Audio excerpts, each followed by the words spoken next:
I am 14, and my friend is 15. One night, my friend asked me if I wanted to spend the night, so I did. His mom was at work, and his dad was at the gym. Me and my friend were upstairs in his room playing video games. We kept hearing what sounded like scratching noises and slight banging. We thought nothing of it because he has a dog, so we kept playing our video game. Minutes later, we heard the noises again, but they were louder, and so we went to go see if it was the dog. It couldn't be the dog because it was lying outside his parents' room. Fearing someone was trying to break in, we grabbed our knives and flashlights.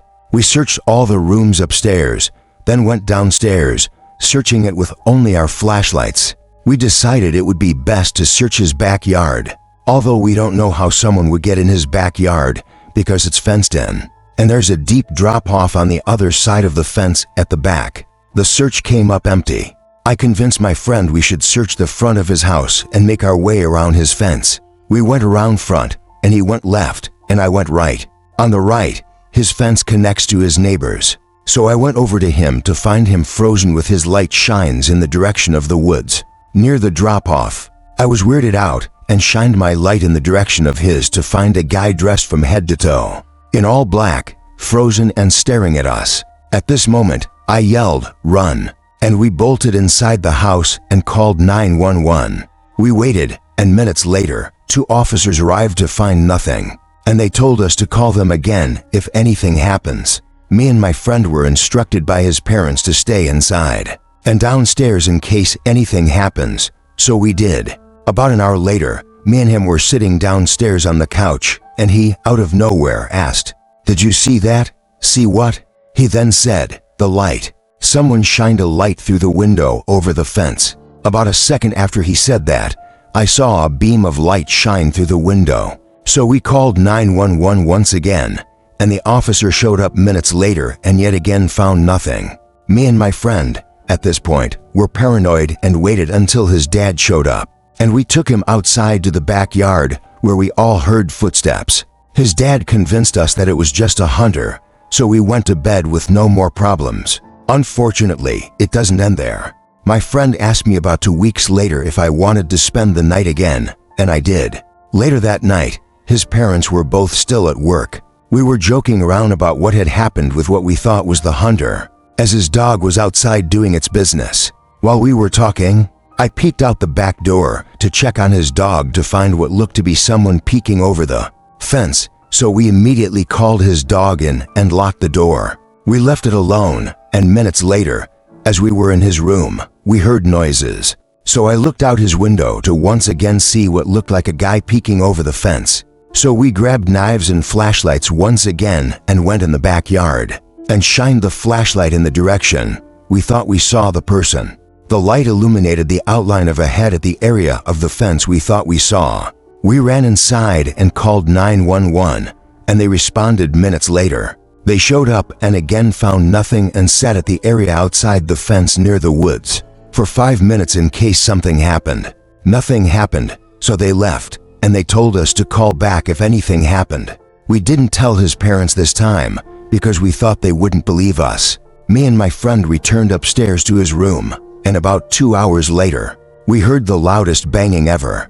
It started from the downstairs on the left side and went to the front door. We freaked out. We grabbed a dog and barricaded ourselves in his parents' room and got his dad's gun out, in case we needed it. We then called 911, and again, the police showed up and found no one and no sign of anyone and left. That was the last time we ever had that problem, and it still has us scared to this day. I was 14 years old, hanging out with my friend Jesse, who was also 14. We were in the living room playing Call of Duty. His parents weren't home for the night, so we were being as loud as we wanted. We were doing nothing but playing video games and eating junk food all night, and eventually, since his parents weren't home, he convinced me to just stay over for the night. So after Jesse went upstairs to go to the bathroom, I went downstairs to call my mom in private and tell her I would be staying over. By the time I got back upstairs, Jesse was back, and he just stared at me with a confused look on his face. I asked him what was wrong, and he said he thought that I was upstairs as he thought he heard someone in the bedroom next to the bathroom. I assured him I was downstairs making a phone call, and he just looked back upstairs with a concerned look. He walked upstairs, and I followed him. He stopped at the door to the bedroom and put his ear up against it. He then opened the door and peeked into the room. It was dark, but I could see there was enough light in there to be able to scan the room. We didn't see anything, so he shut the door. I told him he was being paranoid as we went back downstairs to play more video games. We turned the volume back up loud and resumed playing. After the match ended, the loading screen came up along with the silence that usually accompanies loading screens. That's when me and Jesse both looked at each other. Jesse hit the mute button as we listened to what we were sure was somebody grunting from upstairs in that bedroom. But soon after the silence from the television, there was silence from upstairs as well. Jesse whispered to me that someone is hiding up there. They must have stopped making the noise as soon as there was silence down here. Jesse whispered to me that we need to leave through the back door right now as it was much quieter than the front door.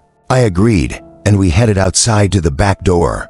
As soon as we were outside, Jesse got on the phone with the police as I looked up to the bedroom window. For some stupid reason, I turned on the flashlight on my phone and aimed it up to the window. About 3 seconds later, my heart dropped as someone stepped into view from behind the glass, but only for a brief moment. They seemed to crouch down under the window after spotting us. Jesse saw it too. That's when we actually took off down the block. We only came back when we saw a police car parked outside with its lights on. Jesse unlocked the front door for the 2 cops, and they went inside to investigate. As me and Jesse were outside waiting by the car, we saw him. Him as in the guy who was surely at the window. He was coming out from the backyard, walking really fast, yet also clearly trying to keep quiet. This man was really tall, like 6'5" or something, and he looked to be mid-40s. Me and Jesse ran inside and screamed for the cops to come outside, but by that time, he was gone, and we had no idea which direction he could have gone in. Inside of the bedroom that the man was in, a giant cloth bag had been pulled out from under the bed with certain articles of clothing, obviously missing. There was also money missing from the desk drawer, and the desktop computer had been turned on. We never saw or heard of this man again. This took place in the summer of 2008, when I was 12 years old. I was sleeping over at my friend Calvin's house. I can't remember every little detail about what was going on, but I remember Calvin's family came home unexpectedly early, and things were getting a bit hectic in the house. So we came up with this cute little idea of pitching a tent up in the backyard and sleeping out there for fun. We figured why not since it was warm out anyway. We pitched the tent in like 15 minutes with Calvin's backyard nightlight, giving us enough light in the dark. Now, on one side of Calvin's backyard beyond the fence was about 100 yards of nothing but trees. We lived in the country in New Jersey, and anyway, after goofing around for a while, Calvin turned off the nightlight, and we finally went to sleep. Now, I don't know about everyone else, but I cannot, for the life of me, fall asleep in sleeping bags or let alone anything but my bed. I was twisting and turning for like 3 hours trying to fall asleep in that thing. Sometime during the night, I started to hear a little rattly, creaky type sound coming from around the fence. It gave me chills at first. Naturally, I wanted to wake Calvin up, but I didn't. It sounded like the wooden fence was being pushed or was just moving. It was a bit windy out after all, but still, nevertheless, being the only one awake outside in a pretty rural area and hearing a weird sound would make anyone uneasy.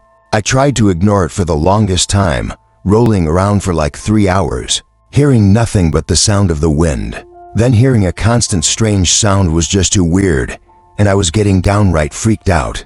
I felt the urge to pee coming on, and I didn't really want to go out there without knowing Calvin was awake. So I woke him up and told him to listen to that noise. Of course, he thought it was just the wind, but as long as he was awake, I did feel better about leaving the tent. I unzipped the tent and naturally looked in the direction of the noise. I couldn't really see anything, it was too dark. So I walked over and flicked on the nightlight switch. When I looked at the fence, I saw there was a person leaning on the fence with his head down, seemingly pushing the fence. I immediately turned the light off and practically dove into the tent.